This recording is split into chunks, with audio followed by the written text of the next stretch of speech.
Hello everybody, welcome back to Games That Deserve More Love.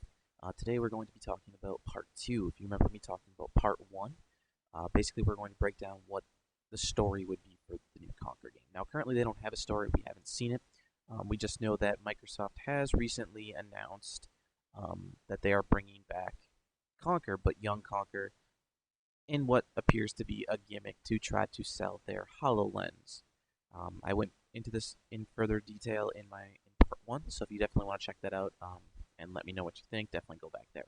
But this is pretty much if Microsoft slash Rare came to potentially me and was just like, hey, we need a story. This is what I would do.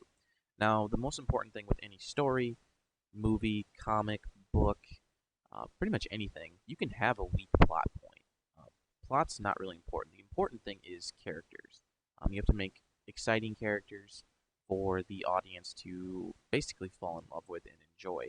Now, the first game had a plethora of characters that were, extremely funny, over the top, colorful characters, and that's what made the game great. Now, if it was up to me, I would bring back as many of them as possible, not just for the nostalgic feel, but just for the fact that they were well crafted characters. Now, I would still introduce new characters, and I would still introduce parodies, just like what Rare did. Now, spoiler alert, I'm going to break down the ending of the first game. So, the Fairy Panther King dies by alien exploding from his chest. The professor gets sucked out of an airlock. Barry gets shot by the mob weasel gentleman. This all takes place.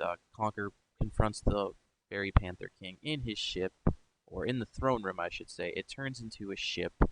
The alien bursts out. Well, before the alien bursts out, the mob weasel shoots Barry. They go into space. Conker opens up the airlock and realizes that's how he beats the alien. But in doing so, when he opens it, Barry's dead body flies out, the Panther's dead body flies out, and the Professor flies out as well. And eventually, you beat the alien by the game glitching out, and this literally happens. The game glitches out. A programmer assists you with giving you a katana, ports you back to the throne room, and then you end up cutting its head off. Now the weasel guy didn't die. He books it. He books it before he leaves the situation before they take off. So he's still alive, chilling somewhere.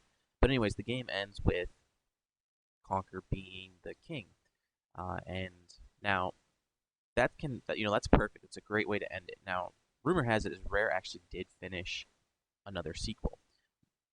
They actually started working on it the moment the game was published, and it sounded to be pretty cool. It sounded like they had all the parodies done, and just the script done. But essentially, what it was going to cover was going to be Conker's short-term rule as king, and essentially he was going to be thrown into prison or jail or a guard tower, and he was going to be facing execution for spending all of the treasury in the kingdom on booze, potentially drugs, strippers, and just partying like he did.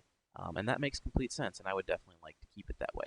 Now, the way I would introduce the storyline would be the final fight at the end of the game, where Conker's fighting the alien, and then from the airlock perspective, and the three bodies flying out. Now, the reason why I say this is because it would be really nifty to have a scene zooming in on the professor suffocating, trying to fighting for air, and he eventually is about to go black. But a tractor beam all of a sudden comes into the picture. You don't see what's sucking him up. You just see a blue or some kind of glow light that is grabbing him, and he's getting pulled off the distance. And then you see two more beams touching the Fairy Panther King and Barry. Essentially, this would introduce aliens, and we could parody a number of alien movies. Not particularly the Xenomorph from Aliens, but definitely that would be neat to have them come back because that was really cool. Potentially, maybe he grows a whole army of them. Maybe he could be doing multiple alien parody movies, which would be great. But anyways, it's going to go back to Conker waking up. So this is going to be kind of like him dreaming, but seeing this potentially. Maybe not. But the pitchfork gentleman is going to swing by and be like, Conker, we got what in tarnation are you doing here? We gotta get you off of here. Like, they're gonna kill you, Conker. And then Conker's like, oh my goodness, I guess I gotta get out of here. Like, help me out, go get the keys. He's like, keys? I'm gonna use myself. And this is when he uses his little pitchforkiness, and he hops in the keyhole, and he opens it, and then thus begins the escape.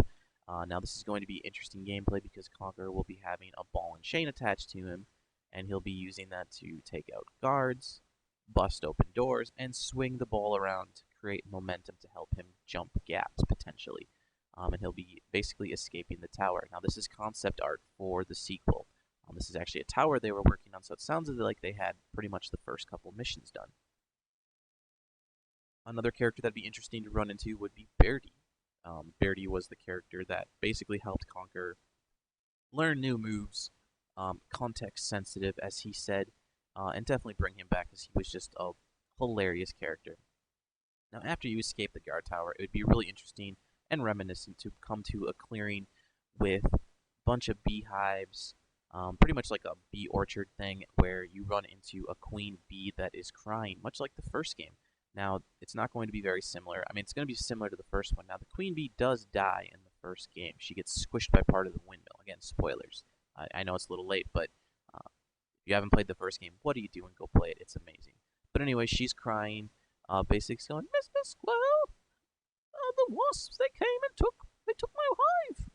And it's going to be you basically, Conker's gonna be like, well, why should I help you? And she's gonna be like, well, if you don't help me, I'll tell the guards, and then he's gonna be like, well, if how about I take my little ball and chain here thing and I smash all of your hives and I'll just be on my way.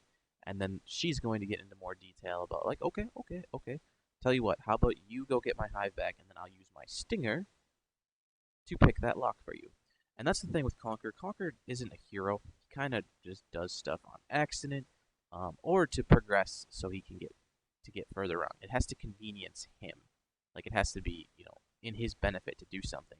And that's what I want to continue to. I don't want Conker just to be like, I'm the hero. No. So anyways, Conker agrees to do this. He walks up to the wasps of the hive that he sees. He's confronted by a bunch of wasps. He's fighting them. He's using his ball and chain to beat them away. And during this time, it's going to, after you get them down to X amount of health, it's going to flash back to the professor releasing a bunch of droids, probe droids. And yes, it could look very similar to this because it would be fun to reference Star Wars in these movies. But essentially, one of the probe droids is going to come down in the middle of the action, and everyone's going to stop and look at it and be like, the fuck? It's going to position itself right over the beehive and blow it up Independence Day style, because that would be a great parody to make fun of. So at this point, Conker is booking it down the hill back to the Queen Bee with a bunch of droids chasing him and shooting him. The Queen Bee notices what's happened, and now she wants her revenge. So she tells Conker to hop in one of her beehives, and it's going to be a little mini turret mission. I know turret missions aren't very fun, but this could just be a minor one. It won't be very long. Potentially, it might not even be a turret mission. It might just be, help power up her turret or collect ammo while dodging. The gameplay will come once we figure it out. But yeah, that would be pretty much how I would introduce the game, and then we'll get into. I don't have step by step, but I have other characters to bring back and other potential boss fights and other neat little parodies to come up with.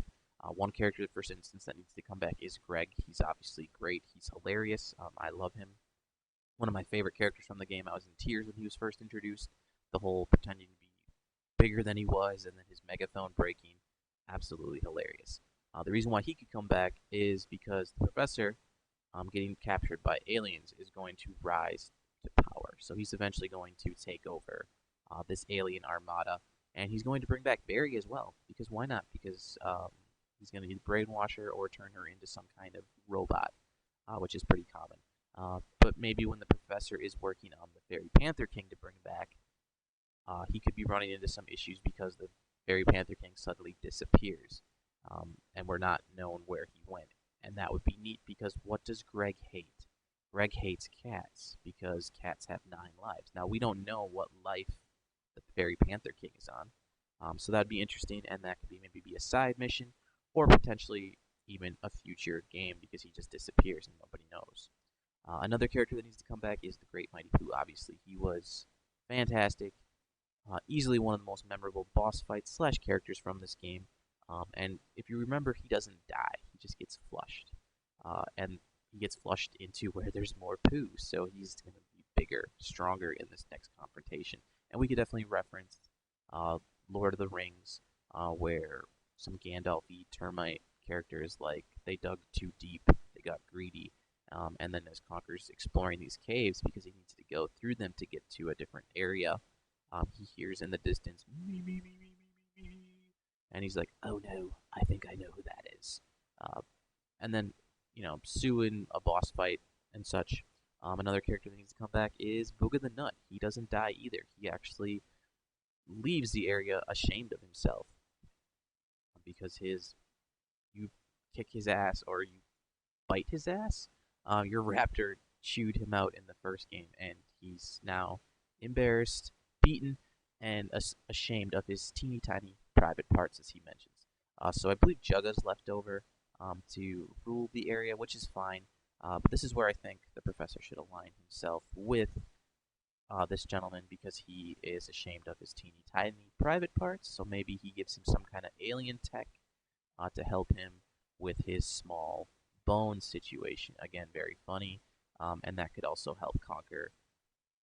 The reason why Conker needs to confront him, like he's not interested in rescuing Jugga, he just wants to progress. And in order to get past potentially like a door or to potentially get in some kind of alien craft, he needs some kind of alien tech. So he needs to get this pretty much nut cup from Booga the Knight. So you have an interesting boss fight and a reason for Conker to go there. And again, when he ends up defeating him, he's going to look like a hero to the people. Another character we need to bring back is the horny old bee, another very memorable scene from the game, as I'm sure if you played the first one, you all are well aware of. The reason why he's so memorable is because he wanted to pollinate a sunflower. And now, an interesting aspect for him would be to introduce a snowy area. The reason why I say snowy area is because there could be a greenhouse full of plant life that he wants to get in there. Now, there's potentially the most beautiful, voluptuous flowers from all around the world that he wants to pollinate, and he needs your help to get in there. And there's some kind of bouncer character in the way, and we can introduce a character here as the bouncer slash this being a new area. But you can't just bust in through the glass, which I would assume would be part of you could do. But the thing is, the flowers would die and freeze to death, so you need to find different ways to get in. So that'd be a neat area too. Plus, it would just be funny to bring back the horny old bee again. And finally, the mob Weasel needs to make a comeback because he didn't die in the first one at all. He just booked it. So I think it would be really interesting to have a metropolitan city-esque area where he's ruling and he is releasing a bunch of henchmen around town that are just basically wreaking havoc on the city. And this would be funny where Conker, like him stumbling into the city for the first time, he accidentally runs into Batman and injures him accidentally. And then Batman's just like, "What are you doing? Like, you're gonna have to pick up the mantle." And then he's like, "I can't do it." He's like, you have to take out the mob weasel." And that's when Conker's like, "Oh, so I can use these cool gadgets to get to the mob weasel." I'm totally down. You gotta remember, Conker is not very fond of this guy. He's the gentleman that shot and killed Barry. So he picks up the mantle, and now we have him being Batman. And one of the henchmen, the Weasel Mob guy, could be hired, could be multiple of Batman's villains just parodied as animals. For instance, a cat dressed up as the Joker. That's just an image I found, but that would be kind of nifty. But eventually, all of these are going to lead up to the final confrontation with Mob Weasel, and him potentially having Barry there with him. So this might be the first time you run into Barry and you help. You're as Conker, he's confused. He doesn't want to fight her, but he has to. So, but that's a big what if. That's potentially where I would take the game and what I would do with it. We introduced a lot of cool scenes here. Obviously, there'd be a war chapter 2. I haven't figured out what that would be. If that would be, World War II or modern. But yeah, so basically we have a couple different parodies. We brought back many of the old characters. Obviously, we can sprinkle in new ones and even bring back more. But that's what I would do. I hope you guys enjoy that. If you guys have any other ideas, what you would think would be nifty, or if you think things should be changed, definitely let me know. Or if you don't think this is great at all. And hey, if Microsoft needs some help, let me know. I have a plethora of other neat ideas. In my next video, I'm going to break down the multiplayer and what it should be. Because the first game was amazing. The multiplayer was probably the best just because it had a variety. It was like a party game. There was so many different versions you could play it would stay fresh. Some of the most memorable ones I enjoyed were the Caveman one. Obviously, the Caveman one was very broken in terms of balancing, but it was still fun. War and colors were great. The tank one was okay. I didn't really enjoy it that much. Heist was a lot of fun, and Beach was a lot of fun. Those were all nifty to try to, coordinate with your friend to, okay, you go this way, I'll go this way, and we'll get a point, but one of us will die. Um, but yeah, and I didn't really like Live and Reloaded. I mean, it was fun, but it felt like it was too trying to copy what was going on with the loadout system. So to me, it just felt not very great. But yeah, that'll be the next video. So again, I hope you guys enjoy this. Let me know, and I will talk to you guys very soon.